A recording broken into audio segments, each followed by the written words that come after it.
भारत में सब समान है? क्या आप जानते हैं कि भारत में सब समान है, या भारत में जो है सभी को समान रूप से मान्यता मिला है, या इक्वलिटी क्या है? तो आज जो चैप्टर पढ़ेंगे एनसीईआरटी का क्लास 7 का पॉलिटी चैप्टर 1 में, तो आज का जो चैप्टर है इक्वलिटी, इक्वालिटी, समानता, समानता। बहुत बढ़िया चैप्टर है, क्वेश्चन इससे बहुत अच्छा आता है। भारतीय संविधान में जो है व्यक्तियों की समानता की बात की गई है, व्यक्तियों की समान मान्यता की बात की गई है, चाहे वह स्त्री हो, पुरुष हो, अमीर हो, गरीब हो, किसी भी जाति का हो, किसी भी धर्म का हो, उसे समान रूप की ये समान जो है डिग्निटी की बात की गई है, समानता की बात की गई है। ये जो इक्वलिटी चैप्टर है इसमें बात की गई है। बात करते हैं कि भारत में लोकतंत्र की समानता, भारत में लोकतंत्र की समानता, भारत में लोकतंत्र की समानता, लोकतंत्र में समानता है। अब ये देखे होंगे जब प्रस्तावना पढ़ते हैं तो प्रस्तावना में लिखा हुआ है इक्वलिटी स्टेटस, इक्वलिटी अपॉर्चुनिटी जो है व्यक्ति प्रतिष्ठा और अवसर की समानता का अधिकार, प्रतिष्ठा, प्रतिष्ठा और अवसर की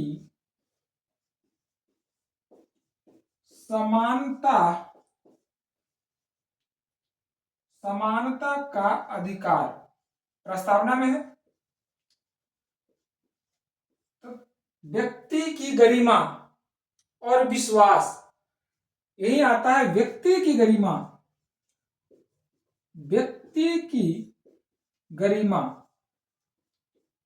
dignity of,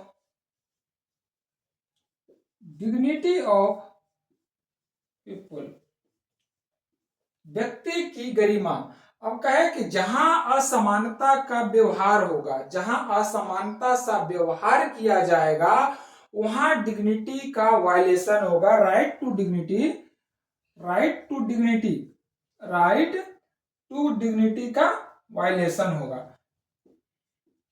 right to dignity का वायलेशन होगा। यहाँ हम पढ़ रहे हैं इक्वलिटी चैप्टर। इक्वलिटी चैप्टर का में जो हमारा जो फोकस रहेगा राइट टू इक्वलिटी पे, जहां किसी व्यक्ति को न जाति, न धर्म, न स्त्री, न पुरुष, न गरीब, न अमीर, किसी भी तरह से असमान व्यवहार नहीं किया जाना चाहिए, या नहीं क्या बोलता, किसी के प्रति असमान व्यवहार का अधिकार नहीं दिया गया है। इस अगर व्यवहार किया जाता है तो उसका वायलेशन होता है, राइट टू इक्वलिटी का वायलेशन होता है। इक्वलिटी का मतलब है कि किसी भी जाति, धर्म, गरीब, अमीर, स्त्री, पुरुष के नाम पर जो है विभेद न किया जाए, उसे समान व्यवहार किया जाए, वो क्या कहलाएगा, इक्वलिटी कहलाएगा। तो क्या कहता है, समानता स्थापित करने के लिए जो संविधान में बात की गई है बहुत इंपॉर्टेंट है। उसी से जो है हमारा जो राइट निकल के आएगा, फंडामेंटल राइट पढ़े हैं, फंडामेंटल राइट का पता है ना, फंडामेंटल राइट का जो है पढ़ते आ रहे हैं। फंडामेंटल राइट जो है फंडामेंटल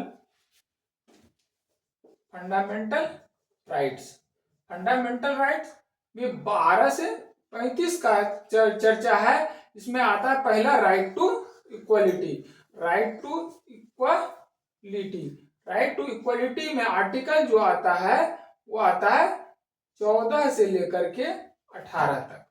राइट टू इक्वलिटी में जो आता है आर्टिकल 14 से 18 तक में आता है। अब इसमें जो कहा जाता है कि राइट टू इक्वलिटी में का पहला जो होगा कि राइट टू इक्वलिटी में क्या होगा, यानी इक्वलिटी शब्द क्या होगा, कानून की दृष्टि, इक्वलिटी कैसे होगा, कानून की दृष्टि में हर व्यक्ति समान होगा, कानून,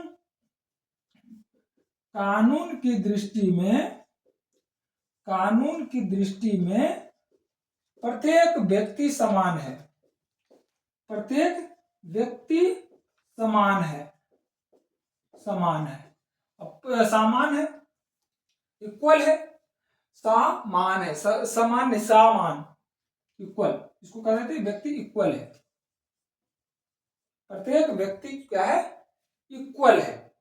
कानून की नजर में प्रत्येक व्यक्ति इक्वल है, चाहे वह स्त्री हो, चाहे वह पुरुष हो, चाहे वह गरीब हो, चाहे वह अमीर हो, चाहे वह किसी भी जाति से बिलोंग करता हो, चाहे वह किसी धर्म से बिलोंग करता हो, प्रत्येक व्यक्ति क्या है, इक्वल है। ये कौन सा संविधान, ये क्या सिखाता है, संविधान हमें राइट टू इक्वलिटी के अंतर्गत सिखाता है, इक्वलिटी के अंतर्गत सिखाता है।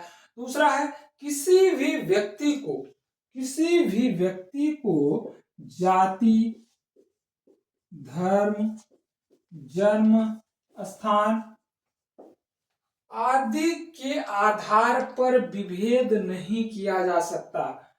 आदि के आधार पर, आदि के आधार पर विभेद नहीं किया जा सकता, नहीं किया जा सकता है। अगर विभेद किया जाता है कि फलना जाति का है, इसीलिए तो कहा गया, अस्पृश्यता का अंत इसी में किया गया है कि फलना जाति का है, तुम तुम्हारे साथ नहीं रहेंगे, तुम्हारे साथ नहीं बैठेंगे, तुम्हारे साथ अगर तुम जो है फलना जाति का हो तो तुम मॉल में नहीं जाओगे, तुम बस में नहीं जाओगे, तुम यहाँ नहीं जाओगे, सार्वजनिक स्थल पे नहीं जाओगे। तो ऐसा नहीं है। ये जो है जाति के धर्म पर, तुम बिहारी हो, जन्म स्थान के आधार पर कर दिया, तुम बिहारी हो, तुम पंजाबी हो, तुम क्या नाम है, बंगाली हो, तो इस तरह का जो है विभेद करना मना है, ये विभेद करना निषेध है भारतीय संविधान के अनुसार, राइट टू इक्वलिटी के अनुसार। प्रत्येक व्यक्ति को सार्वजनिक स्थानों पर जाने का अधिकार होता है। प्रत्येक व्यक्ति को, प्रत्येक व्यक्ति को, प्रत्येक व्यक्ति को सार्वजनिक जगहों पर जाने का अधिकार होता है। पहले क्या था अधिकार, पहले था कि जब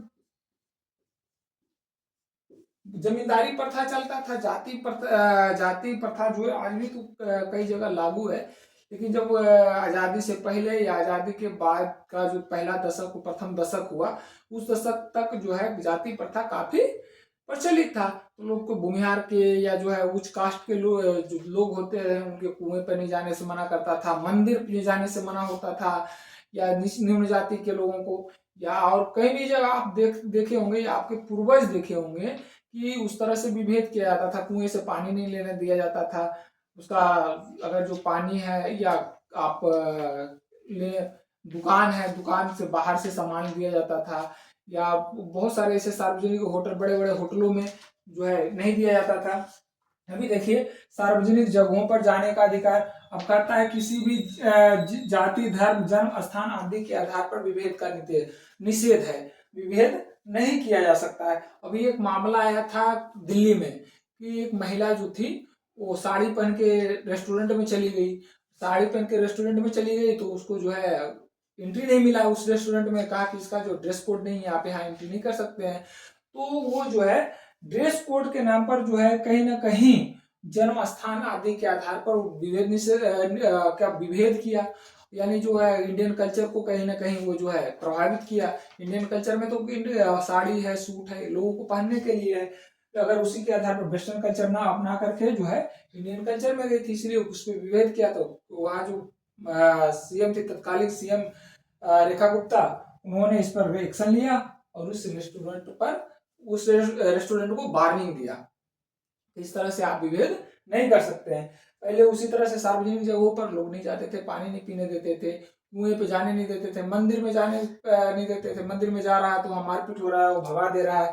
पूजा का स्थान जो होता है सार्वजनिक जगह होता है, लेकिन वहां जाने नहीं दिया जाता था। तो इस तरह से विभेद किया जाता था, उस विभेद को निषेध किया गया, उस विभेद को खत्म किया गया और क्या लाया गया, इक्वलिटी लाया गया। और इक्वलिटी जो सबसे इंपॉर्टेंट है कि हमारा जो संविधान का जो पूरा जो आईना है वो प्रस्तावना में दिखता है, और प्रस्तावना में हमारा क्या बात किया गया है, प्रतिष्ठा और अवसर की समानता का अधिकार, इक्वलिटी। इक्वलिटी जो है हमारा संविधान ही कहता है कि हमारे संविधान में हमारे देश के लिए जो है इक्वलिटी है, हमारे देश में इक्वलिटी है, किसी भी आधार पर विभेद नहीं किया जा सकता है, चाहे वो स्त्री हो चाहे वो पुरुष हो। किसी और विशेष परिस्थिति में जो है आपका जैसे स्त्री होने का जो है विशेष दर्जा मिलता है, विशेष प्रसूति अवकाश हो गया, आर्टिकल 44 के तहत जो प्रसूति अवकाश दिया जाता है। अनुसूचित जनजाति और जाति को आरक्षण दिया जाता है, तो ये अलग चीज है, वो विभेद के रूप में नहीं माना जाता, क्योंकि उसको जो है नीचे से ऊपर की ओर लाना जाता है। काफी दबे कुचले थे, उनको ऊपर लाने के लिए जो है आरक्षण की व्यवस्था की गई, तो विभेद नहीं माना जाता है। ये हो गया कि राइट टू इक्वलिटी।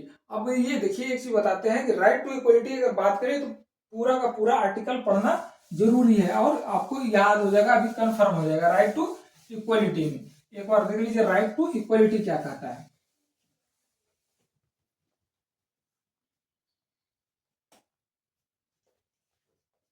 राइट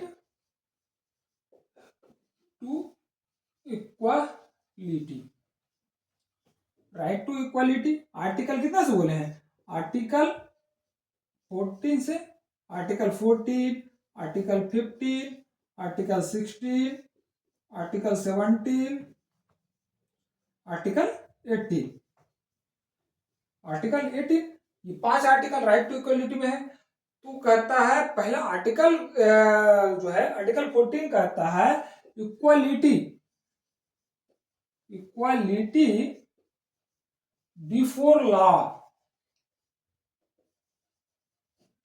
कानून के समक्ष समता का अधिकार, कानून के समक्ष समानता का अधिकार, यानी कानून के, या इसको जो होता है equal protection of law, equal protection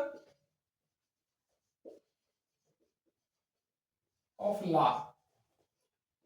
पहले कानून के समक्ष समता का अधिकार, कानून के समक्ष समानता का अधिकार, यानी कि जो आर्टिकल 14 कहता है कि कानून के समक्ष सभी समान हैं, चाहे कोई गरीब हो अमीर हो, अगर जो है आपके ऊपर बीएनएसएस के तहत, बीएनएसएस 109 या 102 के तहत आपको जो अपराध लगा है, जो सजा मिलेगी, चाहे वो अमीर हो चाहे वो गरीब हो, वो सेम लगेगा। इक्वलिटी भी है, इक्वल प्रोटेक्शन ऑफ लॉ, कानून का जो समान सुरक्षा, अगर गरीब है तो गरीब के अनुसार जो है नहीं किया जा सकता है, यानी गरीब हो या अमीर हो दोनों को समान प्रोटेक्शन लॉ के द्वारा दिया जाएगा। अब इसी में क्या होता है कि जैसे कोई गरीब है, वो उस पर मुकदमा लड़ना है, वो मुकदमा लड़ नहीं पाएगा, उसके पास खर्च के लिए जो है वकील को देने के लिए पैसे नहीं होते हैं, तो उसका इक्वलिटी लाने के लिए जो है सरकारी वकील नियुक्त किया जाता है, उसके लिए प्रोटेक्शन के लिए, लॉ का प्रोटेक्शन के लिए, इक्वलिटी लाने के लिए उसको सरकारी वकील नियुक्त किया जाता है और उसकी तरफ से केस लगता है। ये है article 14, equality before law and equal protection of law. Article 15 कहता है कि प्रोविजन ऑफ डिस्क्रिमिनेशन, जाति, provision of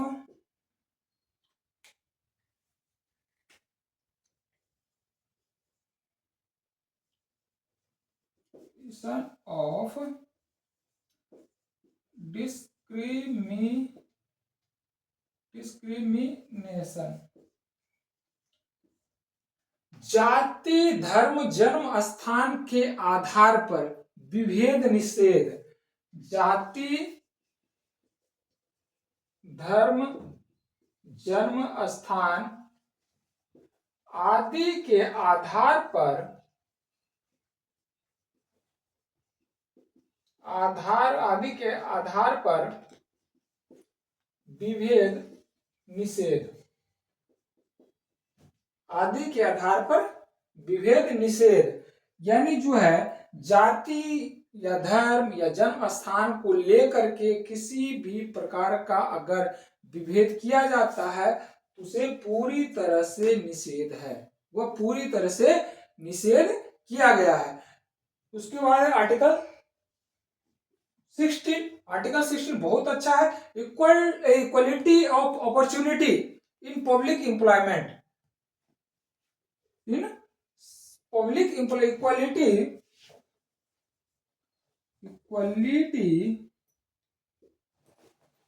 of opportunity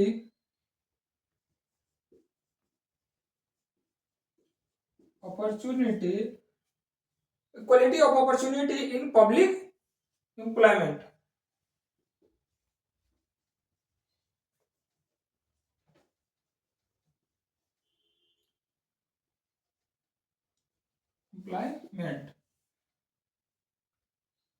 employment अगर जो है सरकारी योजनाओं में समान अधिकार होगा, जो सरकारी नियोजन में समान नियोजन का अधिकार या नियोजन में समानता का, सरकारी नियोजन में अवसर की समानता का अधिकार आर्टिकल 16 कहता है।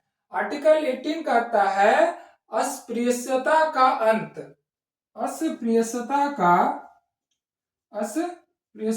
का अंत, एबोलिशन ऑफ अनटचेबिलिटी।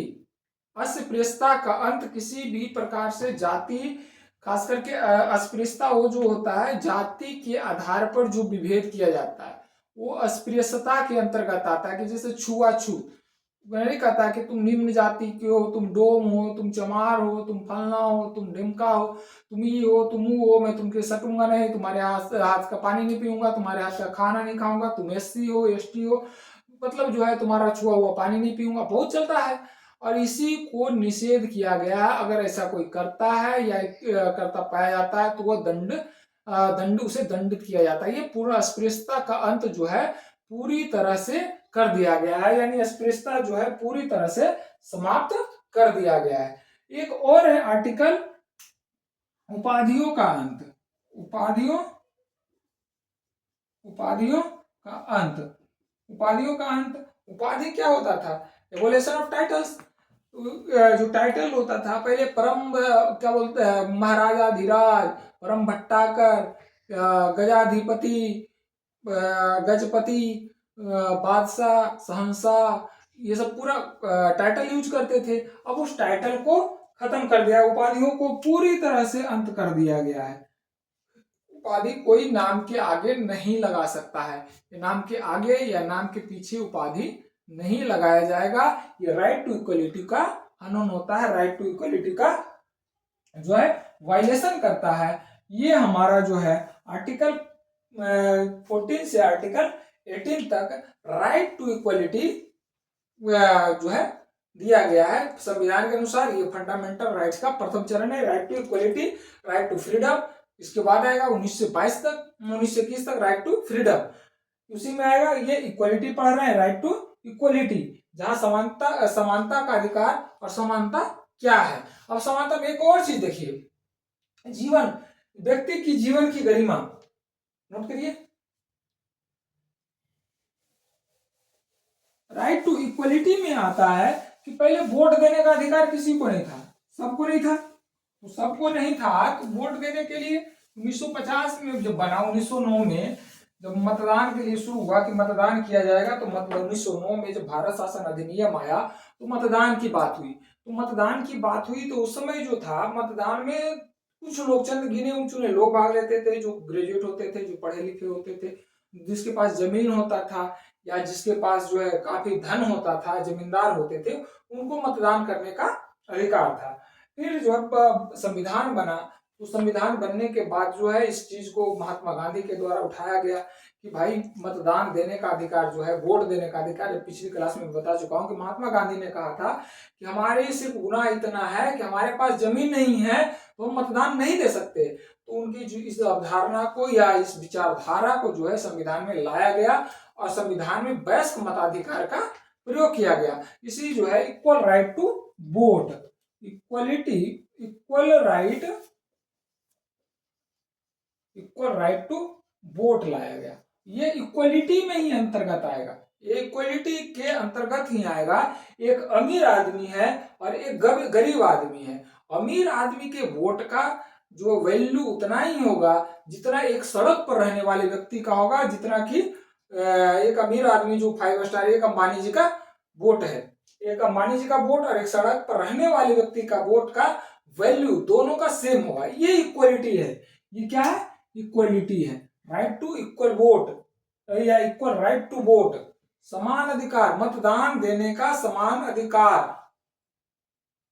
फ्रांस की क्रांति में क्या, फ्रांस की जब क्रांति हुई थी तो वहां क्या लाया था, फ्रांस की क्रांति में जा था स्वतंत्रता, समानता और बंधुत्व। वहां भी समानता का प्रयोग किया गया, स्वतंत्रता, समानता और बंधुत्व। स्वतंत्र क्या बोलता है, स्वतंत्रता, समानता और बंधुत्व शब्द का प्रयोग किया गया फ्रांस की क्रांति में। अगर इसके पहले की बात करें तो इक्वलिटी एक जो है सिविल राइट एक मूवमेंट, सिविल राइट मूवमेंट चला था, उसको बताते हैं civil right movement. Civil right movement, civil right movement. Civil right movement में क्या था कि अमेरिका में जो है जब आजाद हुआ था, आजादी के पहले वहां से अफ्रीका से लोग लाए गए थे, उसको गुलाम बना के वहां खेती करने के लिए, रुई का खेती करने के लिए, जो है कपास की खेती करने के लिए वहां लाए गए थे अफ्रीका से काले लोग। जब आजाद हुआ तो ये रंग भेद जो है पूरा चलता रहता था, तो रंग भेद चलता रहता था, तो गोरे और काले, अफ्रीका के लोग काले थे अफ्रीकन मूल के, और अमेरिकन मूल के जो थे मूल निवासी वो गोरे थे। तो एक दिन क्या हुआ कि एक रोजा पार्क्स था, रोजा पार्क्स नाम की महिला 1950 के दशक में जो है अब अमेरिकन अफ्रीका महिला थी, अफ्रीका की जो है मूल की थी और अमेरिका में रहती थी। वो जो है 1 दिसंबर 1955 को दिन भर काम करके घर से लौटते जो है काम करके ट्रेन से लौटती है। जब वो काम करके लौटती है तो ट्रेन में बैठती है, उसको बैठने के लिए जगह नहीं मिलता है। जब जगह नहीं मिलता है और गोरे जो है उसको बैठने नहीं जाते, जो अमेरिकन मुल्क के जो गोरे लोग होते थे उनको बैठे जो है उसको बैठने नहीं देता है। फिर क्या हुआ कि वो जो है अफ्रीकी मुल्क के लोगों ने एक आंदोलन चलाया, उसी दिन से एक विशाल आंदोलन चलाया जो सिविल राइट मूवमेंट कहलाया, जो सिविल राइट्स मूवमेंट कहलाया। 1964 में जो है यह अधिकार अधिनियम बन के आया, नागरिक अधिकार अधिनियम।